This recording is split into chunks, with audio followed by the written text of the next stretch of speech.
ಹೇಳಿದ್ಯಾ ಮಣ್ಣು ಹಾಕ್ಬಿಡಪ್ಪ ಇಲ್ಲಿ ಅಂತ? ಸರ್ ಅವ್ರು ಒಳಗಡೆ ಪ್ರಿಮಿಸಸ್ ಒಳಗಡೆ ಆದರೂ ನೀವು ಹೋಗ್ಬಾರ್ದು ಅಂತ ಇದೆಯಾ, ನೋಡಬಾರ್ದು ಅಂತ ಇದೆಯೇ?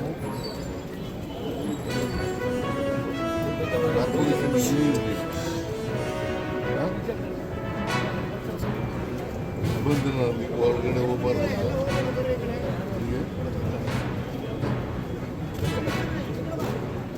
ಮಣ್ಣು ಹಾಕ್ತಾ ಇದ್ರು. ಆ ಮಣ್ಣು ಹಾಕೋದ್ರಿಂದ ಡ್ಯಾಮೇಜ್ ಆಗುತ್ತೆ ಅಂತ ಗೊತ್ತಾಗ್ಬಿಡ್ತಾರೆ.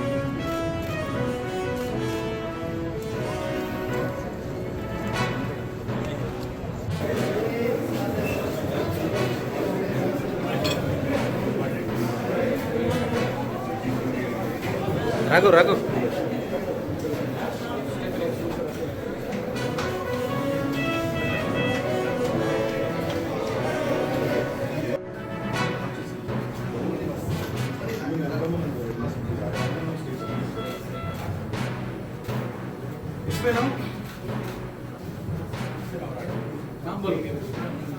ಸಾಜಿದ್ ಅಲ್ಲಿ ಏನು ಮಾಡ್ತಿದ್ದೆ?